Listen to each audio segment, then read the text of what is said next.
Oi, tudo bem? Então, eu quero falar com você sobre algo que às vezes a gente não tem muita coragem de comentar, né?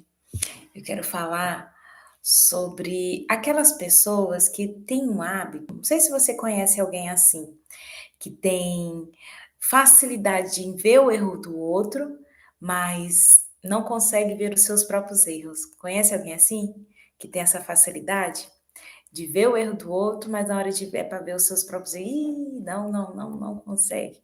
Que é muito pretensiosa em falar dos outros, mas na hora de falar dos seus próprios erros, tem essa tendência de não conseguir nem ver que tá errando. Talvez eu tô falando até daquela pessoa que pensa que sabe de tudo, né? Que transparece isso. Então, essa pessoa, ela tem uma certa dificuldade de ter a autodescoberta. Por quê? Porque para ter a autodescoberta, primeiro a gente precisa silenciar-se, entendeu? Porque a autodescoberta é a gente entender o nosso valor, é a gente entender que cada fase da nossa vida tem um propósito, tem um sentido. E na psicologia isso se chama de desenvolvimento emocional. Quando eu vou para a psicanálise, eu vou perceber que isso não se chama desenvolvimento emocional. Isso já vai se chamar construção da identidade, entendeu? E a gente vai vendo que na Bíblia ele, segue esse mesmo objetivo também, da gente se conhecer, saber que Deus ele olha para a nossa jornada cristã e vê que nós estamos num processo. É um processo constante, né? Um processo em que nós a cada dia estamos nos aperfeiçoando. E por isso que é importante a gente entender a necessidade de silenciar o mundo para ouvir a nossa alma. Sim, porque a alma ela fala baixo. E às vezes ela se cala porque tá cheio de coisas aí para se resolver. A demanda tá muito grande e você não consegue nem se ouvir mais. Às vezes você não gosta de tal coisa e faz isso por anos, porque não consegue mais se ouvir, não consegue ouvir as suas necessidades, as suas vontades, o seu querer. E isso, sem perceber, está te adoecendo. E se o mundo ao redor não cala, se nós não colocamos o mundo para se calar, você nunca vai escutar o que realmente sente, o que realmente pensa, o que realmente deseja. Você conhece aquela pessoa que diz assim: "Ah, não, eu não tenho tempo. Ah, tô sem tempo. Tô sem tempo, não tem tempo". É mais ou menos isso. Aquele tipo de pessoa que tem tempo para todos e para o mundo inteiro, mas quando é tempo para si, para se organizar, já não tem tempo. Uma pessoa que tem tempo para todos, mas não tem tempo para si, ela tem dificuldade. Ela está numa caminhada que precisa de ajuda. Porque, assim, quem gerencia o tempo? Somos nós. Somos nós que gerenciamos o tempo. E o problema está na nossa administração com ele, ok? E também, talvez, é porque a gente está querendo demais, querendo fazer muito, muito, muito, muito, muito, sendo que talvez parou para pensar, poxa, só 24 horas, entendeu? E nós temos que observar o tempo que temos, as propostas que temos, porque tudo isso é uma demanda e nós temos que observar. Isso é sadio? É sadio para mim? É sadio? Essa falta de gerenciamento é sadio para mim? Enfim, isso me explica muito porque muitas vezes temos tanto tempo para os outros, mas nunca para nós, ok? Se escutar não é uma missão impossível, mas também não é fácil. Por que que eu falo que não é fácil? Porque pode significar uma dor.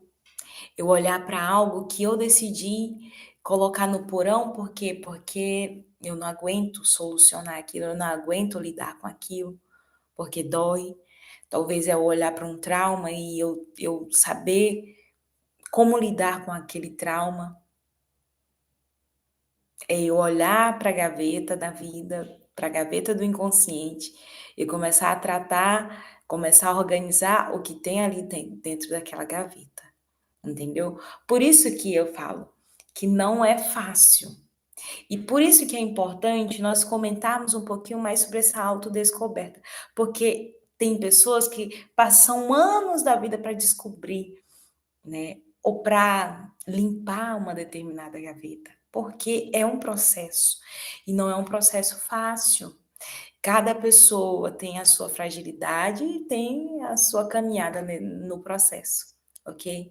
A psicologia, ela quando fala isso, ela diz assim: ó, o silêncio reorganiza as emoções. Quando você tem uma ferida, o que que acontece? Aquela feridinha, você tem que limpar ela, passar o remédio e aí continuar com o processo até que a feridinha vai cicatrizar, vai ser curada, né? Mesmo jeito também. Algumas coisas da nossa vida nós temos que limpar, tem que passar pelo processo da dor, da limpeza, tem que passar por uma pomadinha que no início vai doer, mas vai chegar um processo que vai estar curado, vai ser cicatrizado. E aí o que acontece? A gente quer viver com a ferida sem estar tratada.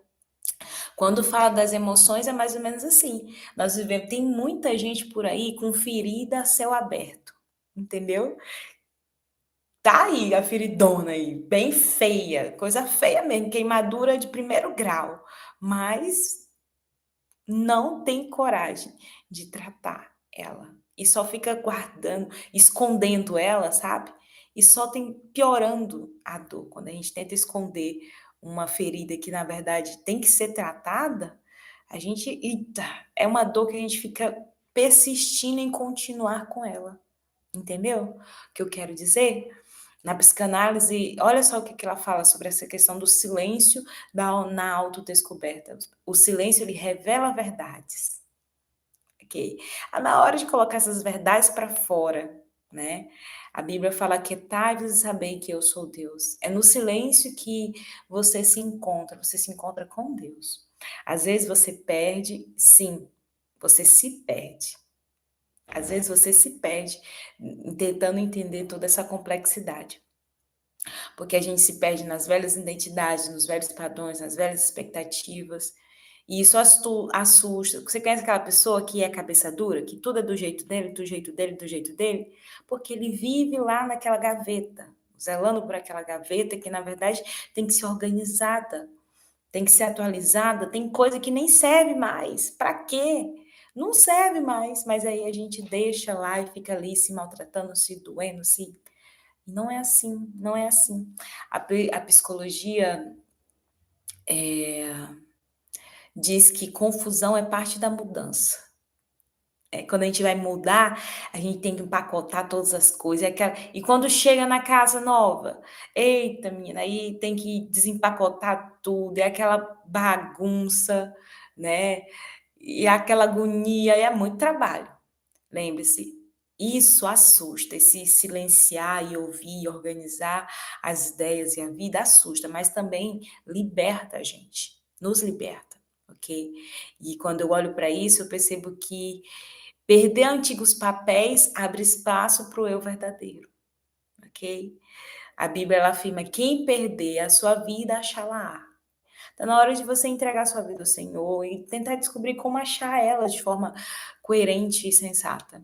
Perder-se faz parte de se encontrar, ok? Eu quero que você entenda esse silenciar e esse perder-se. É porque, às vezes, a gente fica perdido no meio de tantas pessoas.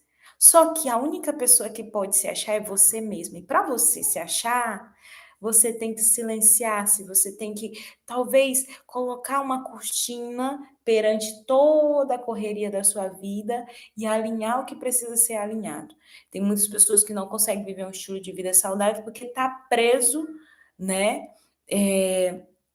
Nessa falta de se ouvir, entendeu? Não se escuta, não sabe o que quer, e aí fica preso numa rotina que nem ela mesma criou, entendeu? É o próprio mundo que criou. E ela só foi engolindo, aceitando e vivendo baseado no que dava, no que era, e esqueceu de ouvir suas próprias vozes, suas próprias vontades, entendeu? Perdeu a voz, perdeu-se, né? E quando essa fase chega, você percebe algo extremamente profundo. Quando você chega na fase de se encontrar, você percebe que as respostas que você procura já estavam todas dentro de você, sempre estiveram. E a psicologia, ela chama isso de autoconsciência. Aí, quando eu vou para psicanálise, né? Você sabe que eu sou psicanalista, chama isso de encontro com a verdade interna. Deus diz: a verdade vos libertará. Mas não é a verdade do mundo, é a verdade do íntimo, a verdade que Deus colocou em você. Eu acho isso tão profundo, tão intenso, tão importante. E então, finalmente, você vê que autodescoberta é exatamente isso, uma libertação disfarçada de desafio. Porque olhar para dentro muitas vezes dói. Eu deixo bem claro isso. Essa autodescoberta é um processo de dor. Lembra da borboleta, as 4 fases da borboleta? É um processo que vai doer, é uma caminhada, é uma coisa que coisas que você vai olhar para o passado e vai dizer assim, cara, eu ouvi isso de minha mãe, mas isso doeu tanto em mim, e eu escuto essa voz, nossa, eu ouvi isso de fulano, por que que fulano falou isso para mim? Até hoje isso fica na minha mente, mas você passar por essa dor de lembrar de tudo isso, de ter uma autoanálise de tudo isso que você passou, vai te libertar. Confronta, mas cura. Exige coragem, mas revela propósito. E não é todo mundo que está preparado para isso, viu, gente? É por isso que eu coloquei ênfase de novo nesse assunto. E toda essa jornada só faz sentido quando você faz uma escolha muito importante. Descobrir-se com amor, não com cobrança. Isso é importante. E isso é chamado de autocompaixão, né? É como você, sabe, transformasse aquela autocrítica em autocompaixão, ok? E olha, a autocompaixão transforma mais do que a autocrítica, viu? Entenda isso. Cura muito mais. Cura muito mais. Ninguém se cura se estiver se julgando. E tem muita gente que se julga demais. Que tudo e tudo, mas eu não sou isso, eu. Chega de se julgar, chega de se criticar. Se ame mais. Valorize sua essência. No amor não há medo. E é por isso que agora, no final desse vídeo, eu gostaria de fazer um momento terapêutico com você. Eu quero que você repita comigo. Eu sempre falo assim, respira pela barriga, mas é pelo diafragma, gente. Entendeu? Então você, colocou a mãozinha no diafragma e é para respirar. Eu tenho essa dificuldade. Minha fono, já falei com a minha fono, estou nesse processo para conseguir respirar sempre, não para que o ombro se mexa ou o peito se mexa, mas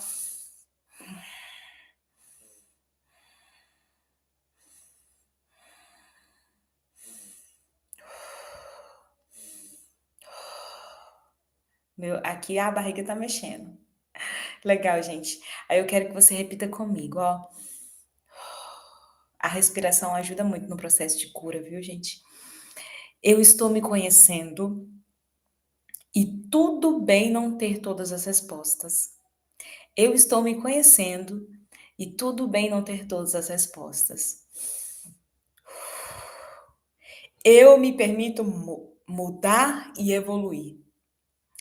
Eu honro quem eu sou e abraço quem estou me tornando. Você vê que essas frases são fortes, impactantes? Eu confio no processo da minha própria jornada. Eu tenho coragem para ser quem realmente sou. Se eu estiver falando muito rápido, dá um pause e repete para si, mas eu quero que você repita essas frases comigo. Eu tenho coragem para ser quem realmente eu sou. Eu me liberto do que não me representa mais. Tem muita gente que está precisando dessa frase. Eu escolho me descobrir com amor, não com cobrança. Respira. Você está em processo, você está em construção e Deus está com você em cada parte do caminho. Lembre-se disso. Eu quero que você seja curada emocionalmente, mentalmente e espiritualmente. Quero que você sinta como é bom se sentir em paz, assim como aquela mulher que estava com fluxo de sangue numa situação extrema, sabe? Estava cansada, esgotada, já tinha ido em todos os médicos possíveis, aquela mulher estava cansada. Mas ela colocou a esperança no lugar certo, colocou a esperança no Senhor. Você pode ser curada mentalmente, você pode ser curada emocionalmente. Tá na hora de se descobrir o que precisa ser curado, afinal, né? E isso só você pode se responder, ok? Talvez você pode observar, eu preciso ser curada na sentimento de culpa, um vazio que tem em mim, coisas do passado que eu vivo replicando, vivo repetindo, vozes do passado que eu vivo repetindo e sem perceber isso tá fazendo com que eu viva me julgando, vivo me criticando ao invés de me olhar com amor, né? Ao invés de ter autocompaixão. Vamos orar? Eu quero orar com você hoje. Pai, dá-nos a tua paz e nos ajude a colocar esperança em ti. Nos cura, Senhor. Nos cura. No nome de Jesus. Amém. Tchau, filha do rei. Não esqueça, é possível se curar. É possível você sentir a felicidade de volta. Coloque a paz no lugar certo, ok? Até mais. A gente se encontra no nosso próximo encontro.